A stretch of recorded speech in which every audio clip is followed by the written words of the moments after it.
Okay, in the last video we got started setting up our classes to make objects, kind of the parent class of everything in our 2D. This is going to be the parent class of everything in our 2D games, and we still need the children of that, the background and character 2D, in order to update our test version to include that. Using this little generator I created this morning to mostly just write the getters and setters. Since there's inheritance, definitely going to have to use getters and setters and the underscore. And we want the children objects to call their own X and Y, not the parents. So set up something to just generate the getters and setters. And the first one worked, so I'm going to, let's see, hit end, then Control D twice to duplicate that. So we got the first one. I'll comment that out. And let's see, the next one, background 2D. It's going to go in the same module. It's going to have a different name. Background 2D. What else we got here? X, Y, sprite, width, height. We'll take in all of those. Well, actually, we don't need width or height. I only put that in there to get the getter and setter in the parent object, and it's going to be calculated afterwards. Didn't I comment that out? Oh, yes. Comments are green for some reason. Comments and strings are the same colors. I should probably adjust that. So, looks like we'll need a type or a mode. Mode might be better. I'm going to call this BG mode. So either tile, roll, or single. A single tile, like we saw, there's tiles of tiled image background. A rolling one where there's a scene that just loops over and over and constantly goes from one side or the other, just moves across, and which is really just big tiles, or a single image that holds still. So in our background 2D, we'll need those attributes passed in. And on this little object I wrote this method I wrote all the attributes need passed in as strings. So BG mode, and that's the only other one we need there.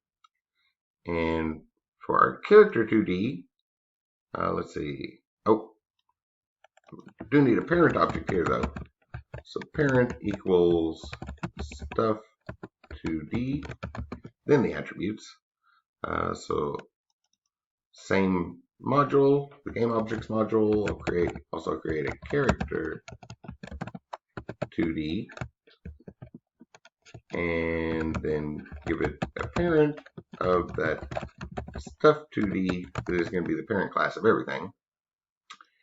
And the character needs those things that showed up in our test when testing: the X and Y, a boolean to tell if it's walking, and then a frame to keep track of which frame of the animation it's on. So after passing in the sprite here, we'll pass in a speed attribute and an is moving attribute and a frame attribute. Got to remember and this object does need strings alone, so that should create everything. Yeah, so that should create those things for us. If we go over to PowerShell and run that again, make classes. So if we come back over to game objects, yes, reload it. There's our background 2D stuff, which we can modify slightly, and that we don't need get X, Y, or sprite. We're going to inherit that from the parent object. And then we'll add some stuff. What do we need to add? Well, I guess we'll come back. Yeah, we can go ahead and do this now. Might as well grab default values. The X, Y, and sprite default are going to be the same, so I'm just going to copy those. paste them in here. And then for background mode, well, the only one we've seen so far is tile, so I'll set it to tile for now. And just different types of backgrounds, and we'll just run a selection structure to decide what to do on that method. Then all of this just needs to pass those up to the parent object. So super.init, and we're going to pass in x, y, and sprite. Then there's a BG mode. We've got a getter for that.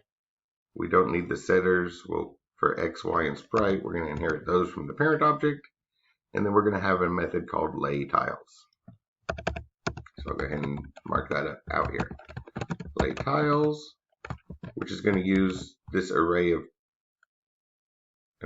tiles. Whoops, I meant to pass that in when creating it.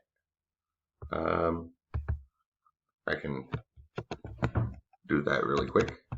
Let me go make the adjustment here. So don't need the character 2D, but on background 2D, I also wanted to. Oh wait, no, I was going to use the sprites. Never mind. I got confused for a second. At one point in the plan, I was going to use have an array of tiles as well, but then I realized, well, that's just going to be the sprite, so I don't need the redundancy. I can just use that array of images called sprite for that. So lay tiles, and it's going to use the array of sprites. So for right now, just print lay tile method coming soon, and we'll get that set up very shortly. That should be good for that one. Then again on, whoops, not Control X. I meant to push Control C to copy that. Then set those default values for those three. I'll start speed off at 0 for default. Is moving equals false. And frame, you can start at frame number 1 for default values on those.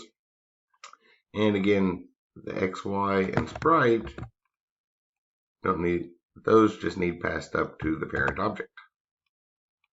And X, Y, and sprite don't need getters for them. Don't need setters for them. But we do need this move method. Define move, which is going to take in an event from our game. Whoops. Self, and then event. Did I remember to push self up here? I did not. That would be a problem. Type in the word self. That's why I went ahead and set up the script that did all that stuff automatically. It's so easy to forget some of it. And for now, just print move method coming soon.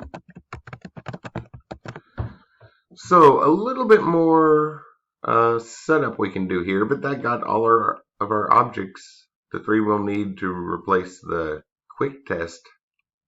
Have a player and a background, and just, yeah, well, that's all we need for right now to replace what we already did.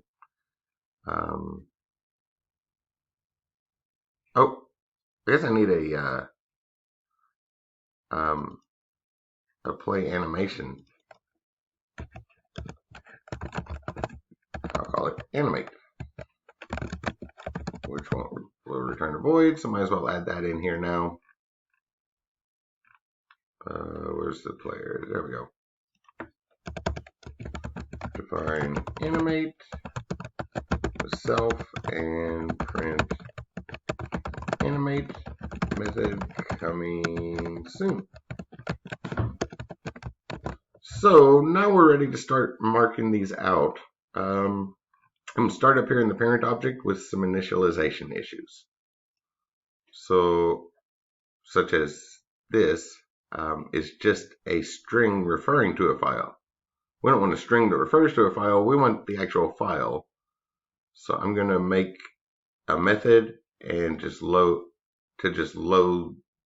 however all the images passed in it as Pygame surfaces. So call self dot what's a good name? Load sprite sheet, and then we'll pass in that sprite array or list that is this is initialized with, and I'll come down here and write that at the bottom. Maybe right here. Define load sprite sheet, takes in the self and sprite. And what that's going to do is just kind of walk through that list and load each one in. So maybe create an empty list to add them to, because that's often a little easier than replacing things. Then for s in sprite, so for everything in that array, you just do sprite sheet dot append pygame dot image dot load s.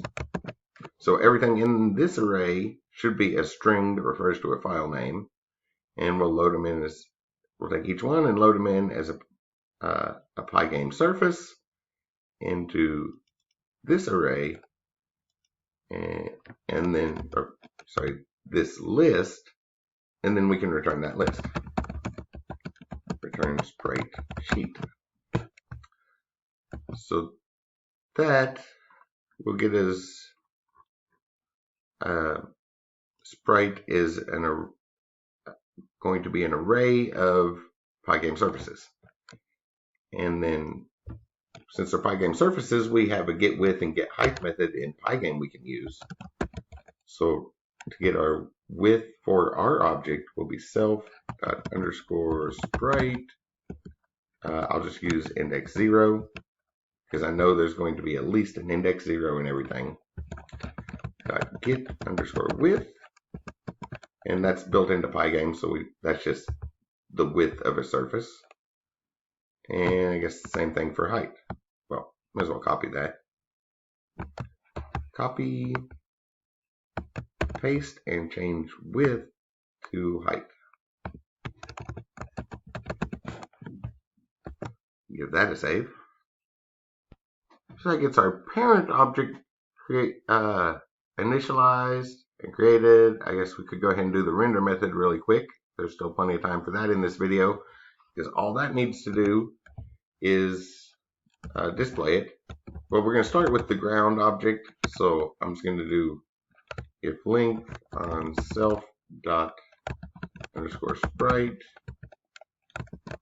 is equal to 1. So if there's only one item in there, then game dot split self dot underscore sprite 0 and pass in an x and a y. So we saw the game.blit method, the Pygame display.blit method just rapidly transfers one surface to another. So if there's only one item in there, we'll do 0. So I guess that's what the animate thing should be. So we don't really need the animate. That's probably why I didn't include that. There was a lot of brainstorming going back and forth. And when we're ready to animate it, we'll just do an else statement here that runs through the animation. So, yeah, that gets our parent object started. So it looks like 14 minutes. So in the next video, we'll finish out the background object and lay our tiles to replace the original test one. See you in the next video.